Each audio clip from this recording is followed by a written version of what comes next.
This is a TLC recording. Dracula by Bram Stoker. Chapter 19.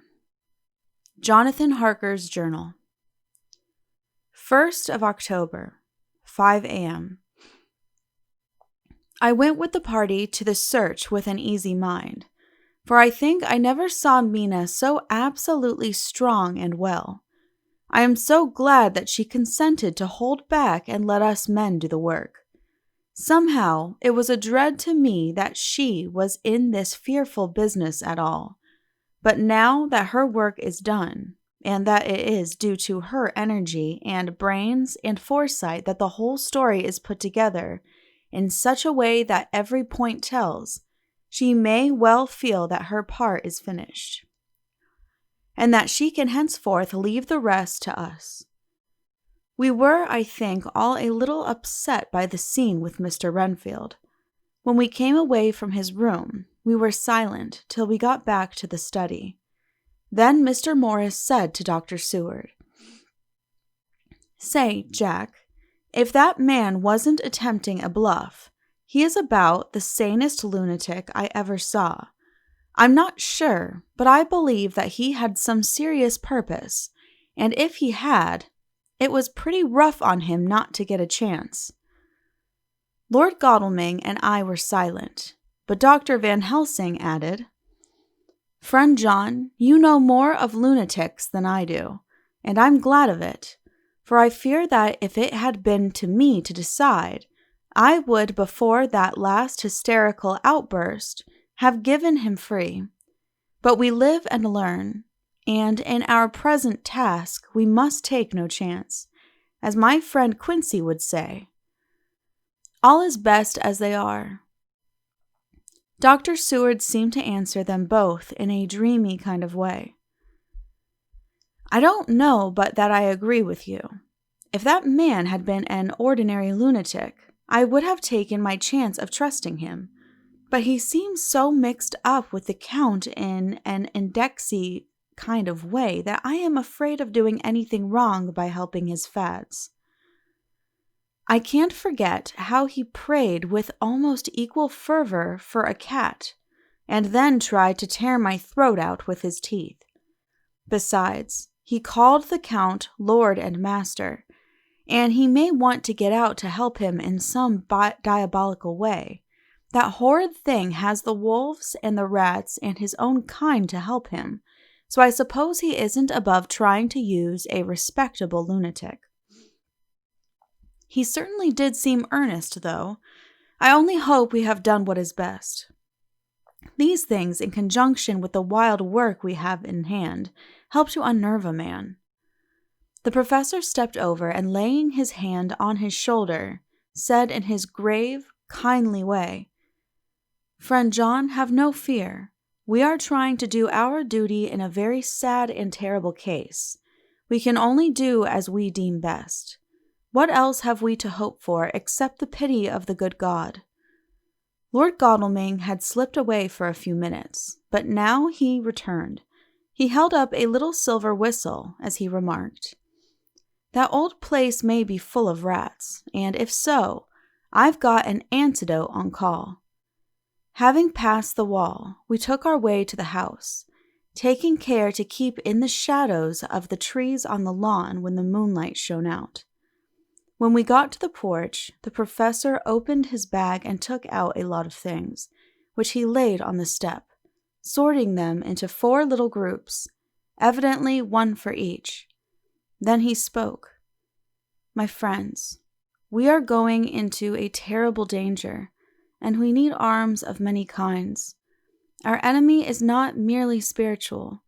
Remember that he has the strength of 20 men, and that, though our necks of our windpipes are of the common kind, and therefore breakable or crushable, his are not amenable to mere strength.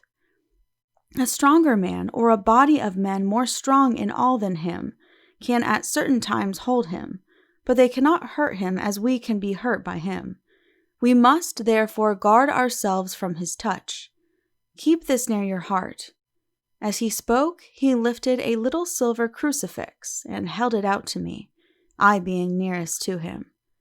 "Put these flowers round your neck." Here he handed to me a wreath of withered garlic blossoms.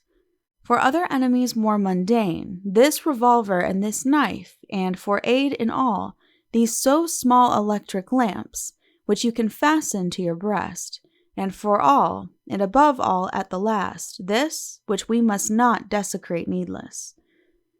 This was a portion of sacred wafer, which he put in an envelope and handed to me. Each of the others was similarly equipped. "Now," he said, "friend John, where are the skeleton keys? If so, that we can open the door, we need not break house by the window, as before at Miss Lucy's." Dr. Seward tried 1 or 2 skeleton keys, his mechanical dexterity as a surgeon standing him in good stead. Presently he got one to suit. After a little play back and forward, the bolt yielded, and, with a rusty clang, shot back. We pressed on the door. The rusty hinges creaked, and it slowly opened. It was startlingly like the image conveyed to me in Dr. Seward's diary of the opening of Miss Westenra's tomb.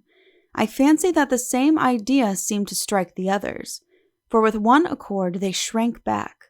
The professor was the first to move forward and stepped into the open door. "In manos tuas domine," he said, crossing himself as he passed over the threshold. We closed the door behind us, lest when we should have lit our lamps we should possibly attract attention from the road. The professor carefully tried the lock, lest we might not be able to open it from within should we be in a hurry making our exit. Then we all lit our lamps and proceeded on our search. The light from the tiny lamps fell in all sorts of odd forms, as the rays crossed each other, or the opacity of our bodies threw great shadows. I could not for my life get away from the feeling that there was someone else amongst us. I suppose it was the recollection, so powerfully brought home to me by the grim surroundings, of that terrible experience in Transylvania. I think the feeling was common to us all, for I noticed that the others kept looking over their shoulders at every sound and every new shadow, just as I felt myself doing.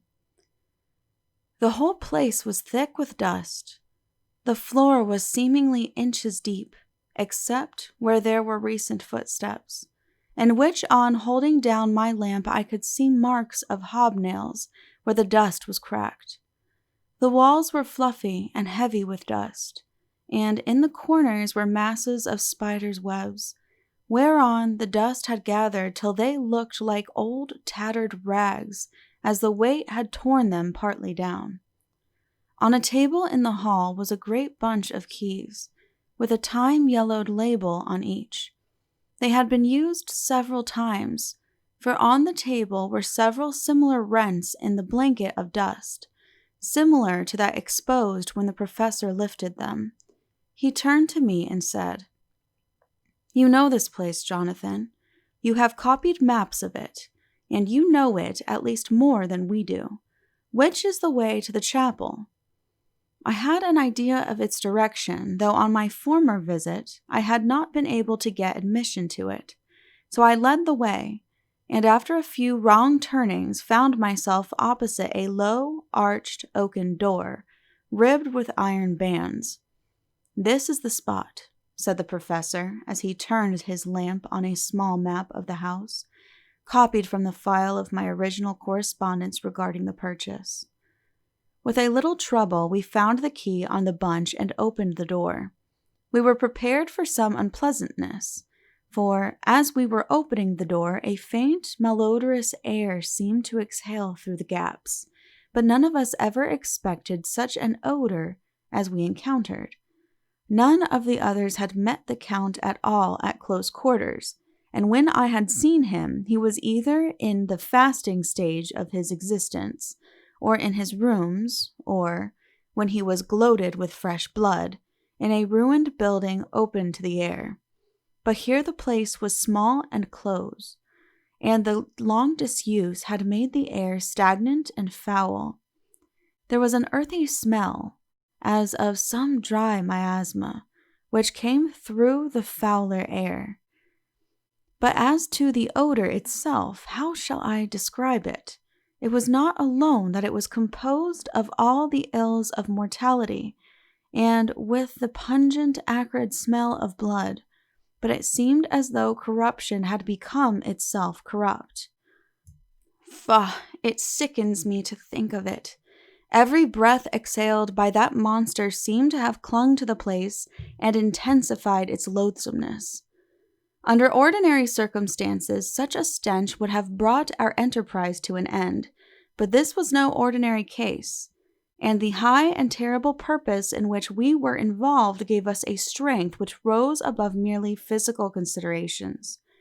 After the involuntary shrinking consequent on the first nauseous whiff, we one and all set about our work as though that loathsome place were a garden of roses.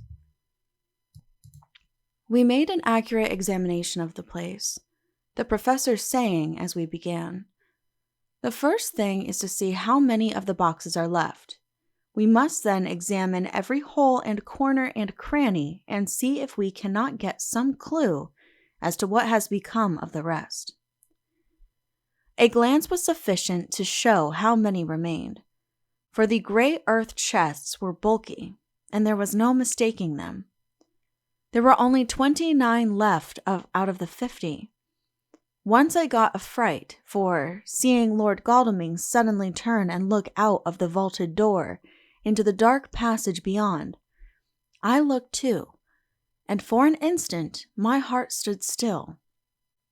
Somewhere, looking out from the shadow, I seemed to see the highlights of the Count's evil face, the ridge of the nose, the red eyes, the red lips, the awful pallor.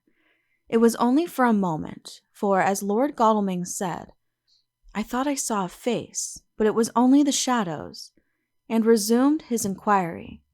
I turned my lamp in the direction and stepped into the passage.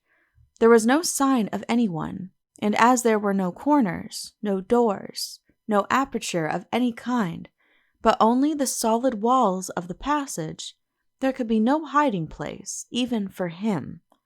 I took it that fear had helped imagination, and said nothing. A few minutes later I saw Morris step suddenly back from a corner, which he was examining. We all followed his movements with our eyes, for undoubtedly some nervousness was growing on us, and we saw a whole mass of phosphorescence, which twinkled like stars. We all instinctively drew back. The whole place was becoming alive with rats. For a moment or two we stood appalled, all save Lord Godalming, who was seemingly prepared for such an emergency. Rushing over to the great iron-bound oaken door which Dr. Seward had described from the outside, and which I had seen myself, he turned the key in the lock, drew the huge bolts, and swung the door open. Then, taking his little silver whistle from his pocket, he blew a low, shrill call. It was answered from behind Dr. Seward's house by the yelping of dogs, and after about a minute, 3 terriers came dashing round the corner of the house. Unconsciously, we had all moved towards the door, and as we moved, I noticed that the dust had been much disturbed. The boxes which had been taken out had been brought this way, but even in the minute that had elapsed, the number of rats had vastly increased. They seemed to swarm over the place all at once, till the lamplight, shining on their moving dark bodies and glittering, baleful eyes, made the place look like a bank of earth set with fireflies. The dogs dashed on, but at the threshold suddenly stopped and snarled, and then, simultaneously lifting their noses, began to howl in the most lugubrious fashion. The rats were multiplying in thousands, and we moved out. Lord Godalming lifted one of the dogs, and carrying him in, placed him on the floor. The instant his feet touched the ground, he seemed to recover his courage, and rushed at his natural enemies. They fled before him so fast that before he had shaken the life out of a score, the other dogs, who had by now been lifted in the same manner, had but small prey ere the whole mass had vanished. With their going, it seemed as if some evil presence had departed, for the dogs frisked about and barked merrily as they made sudden darts at their prostrate foes, and turned them over and over, and tossed them in the air with vicious shakes. We all seemed to find our spirits rise. Whether it was the purifying of the deadly atmosphere by the opening of the chapel door, or the relief which we experienced by finding ourselves in the open, I know not. But most certainly the shadow of dread seemed to slip from us like a robe, and the occasion of our coming lost something of its grim significance, though we did not slacken a whit in our resolution. We closed the outer door and barred and locked it, and bringing the dogs with us, began our search of the house. We found nothing throughout except dust in extraordinary proportions, and all untouched save for my own footsteps when I had made my first visit. Never once did the dogs exhibit any symptom of uneasiness, and even when we returned to the chapel, they frisked about as though they had been rabbit hunting in a summer wood. The morning was quickening in the east when we emerged from the front. Dr. Van Helsing had taken the key of the hall door from the bunch and locked the door in orthodox fashion, putting the key into his pocket when he had done. "So far," he said, "our night has been eminently successful. No harm has come to us such as I feared might be, and yet we have ascertained how many boxes are missing. More than all, do I rejoice that this, our first, and perhaps our most difficult and dangerous step has been accomplished, without the bringing thereinto our most sweet Madam Mina, or troubling her waking or sleeping thoughts with sights and sounds and smells of horror, which she might never forget.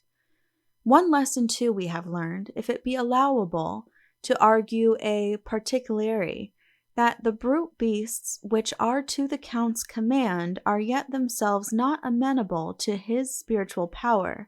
For look, these rats that would come to his call, just as from his castle top he summoned the wolves to your going, and to that poor mother's cry, though they come to him, they run pell-mell from the so little dogs of my friend Arthur.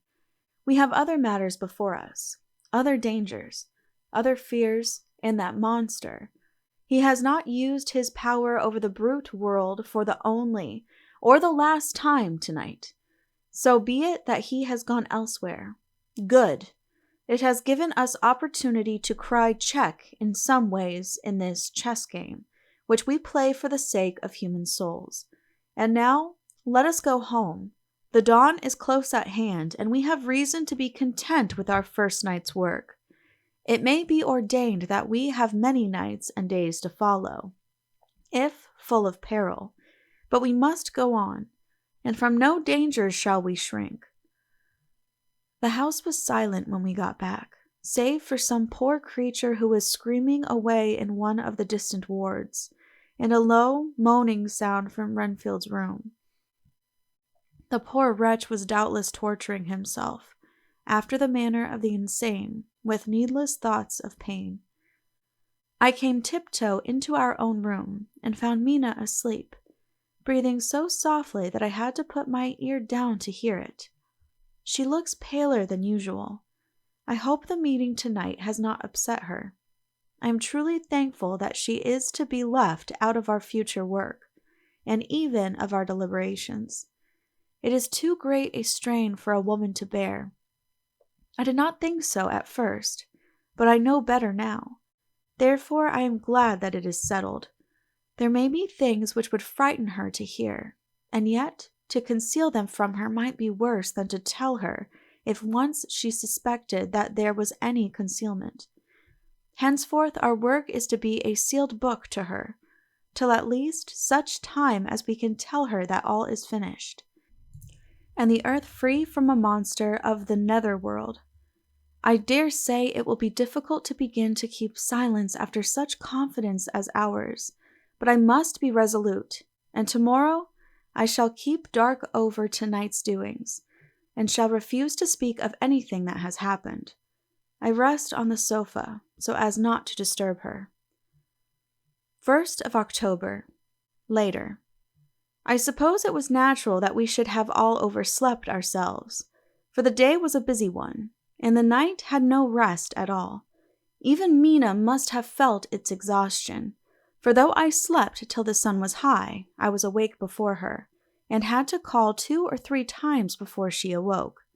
Indeed, she was so sound asleep that for a few seconds she did not recognize me, but looked at me with a sort of blank terror, as one looks who has been waked out of a bad dream. She complained a little of being tired, and I let her rest till later in the day. We now know of 21 boxes that have been removed, and if it be that several were taken in any of these removals, we may be able to trace them all.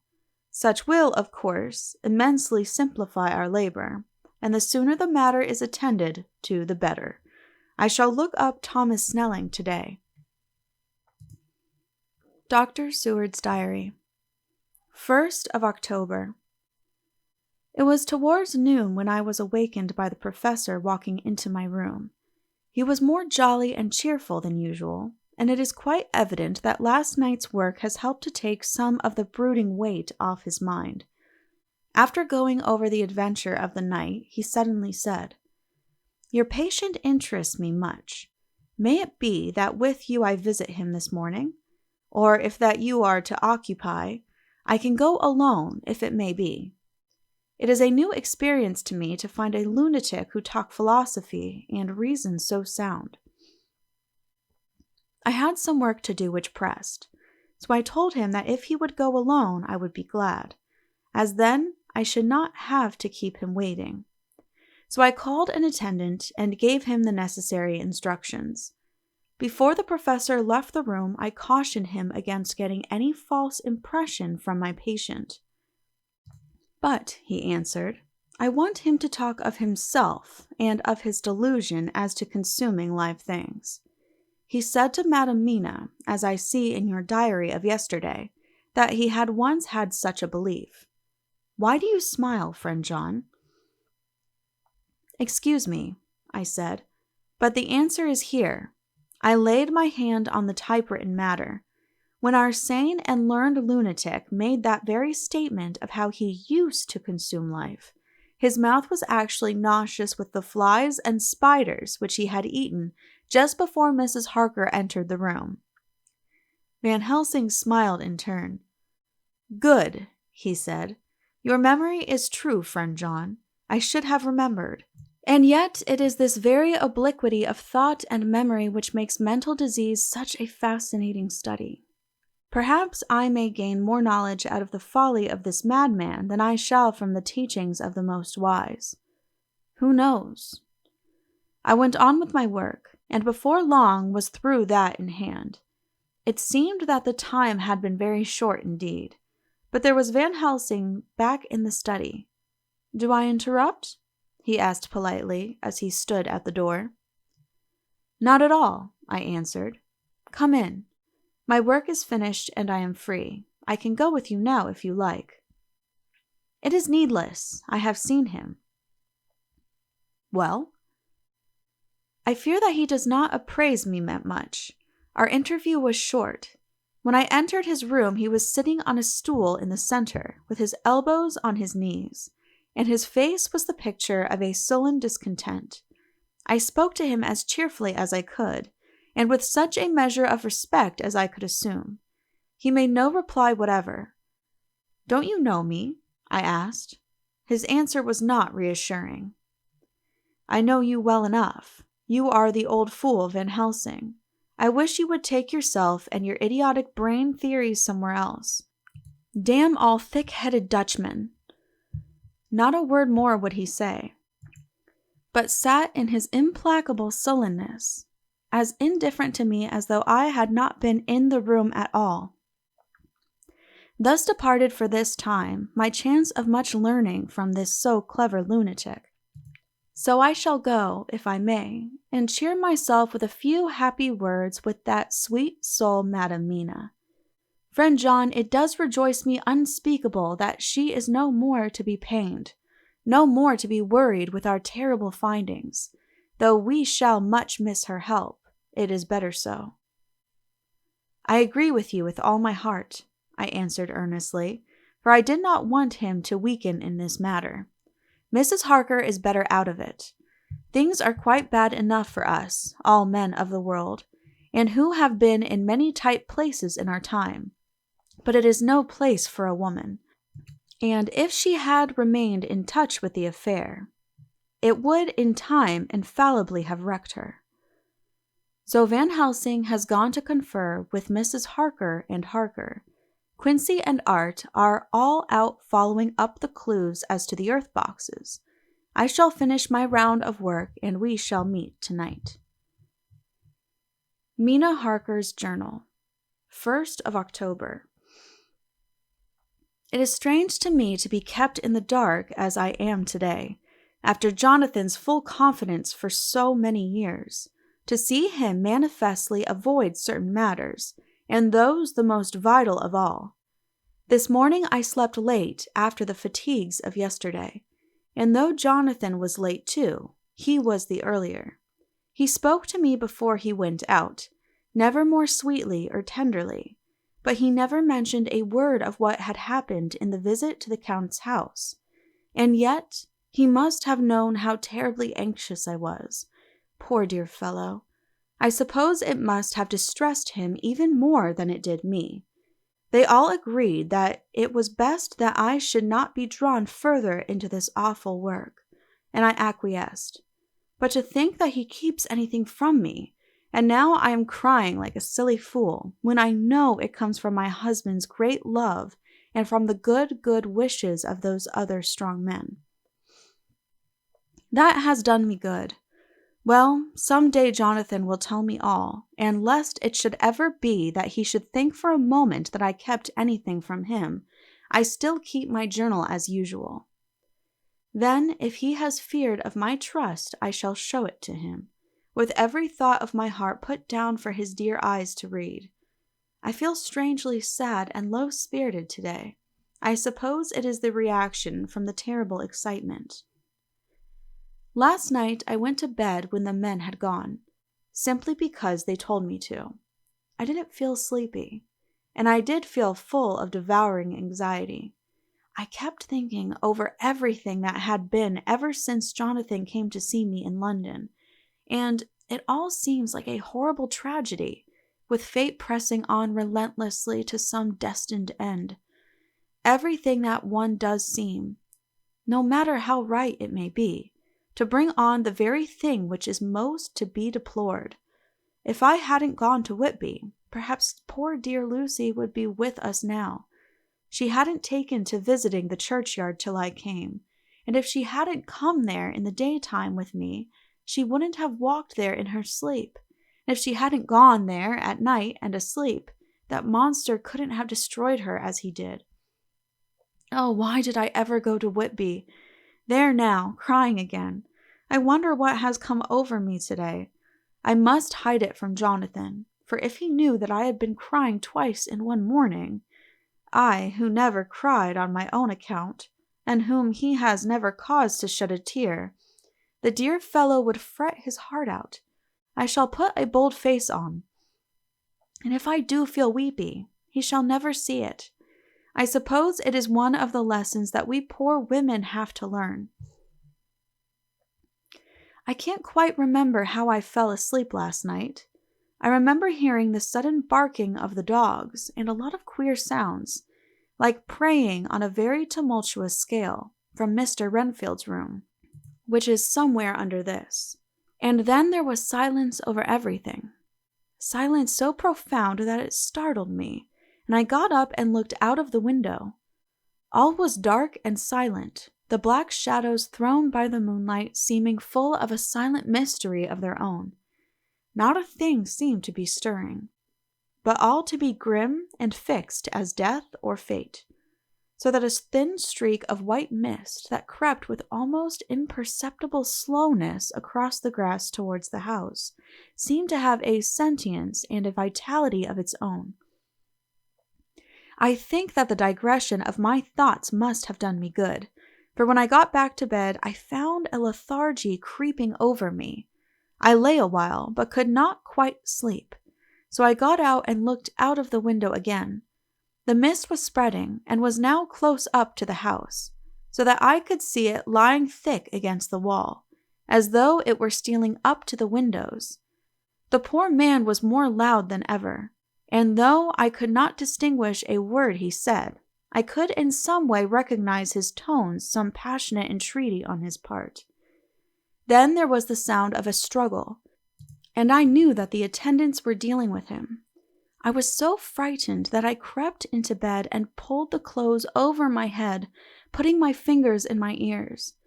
I was not then a bit sleepy, at least so I thought, but I must have fallen asleep, for, except dreams, I do not remember anything until the morning when Jonathan woke me. I think that it took me an effort and a little time to realize where I was, and that it was Jonathan who was bending over me. My dream was very peculiar, and was almost typical of the way that waking thoughts become merged in, or continued in, dreams. I thought that I was asleep and waiting for Jonathan to come back. I was very anxious about him, and I was powerless to act. My feet and my hands and my brain were weighted, so that nothing could proceed at the usual pace, and so I slept uneasily and thought. Then it began to dawn upon me that the air was heavy and dank and cold. I put back the clothes from my face and found to my surprise that all was dim around. The gaslight which I had left lit for Jonathan, but turned down, came only like a tiny red spark through the fog, which had evidently grown thicker and poured into the room. Then it occurred to me that I had shut the window before I had come to bed. I would have got out to make certain on the point, but some leaden lethargy seemed to chain my limbs and even my will. I lay still and endured. That was all. I closed my eyes, but could still see through my eyelids. It is wonderful what tricks our dreams play us, and how conveniently we can imagine. The mist grew thicker and thicker, and I could see now how it came in, for I could see it like smoke, or with the white energy of boiling water, pouring in, not through the windows, but through the joinings of the door. It got thicker and thicker, till it seemed as if it became concentrated into a sort of pillar of cloud in the room, through the top of which I could see the light of the gas shining like a red eye. Things began to whirl through my brain just as the cloudy column was now whirling in the room, and through it all came the scriptural words, "A pillar of cloud by day, and of fire by night." Was it indeed some such spiritual guidance that was coming to me in my sleep? But the pillar was composed of both the day and the night guiding, for the fire was in the red eye, which at the thought got a new fascination for me, till as I looked, the fire divided, and seemed to shine on me through the fog like two red eyes, such as Lucy told me of in her momentary mental wandering when, on the cliff, the dying sunlight struck the windows of St. Mary's Church.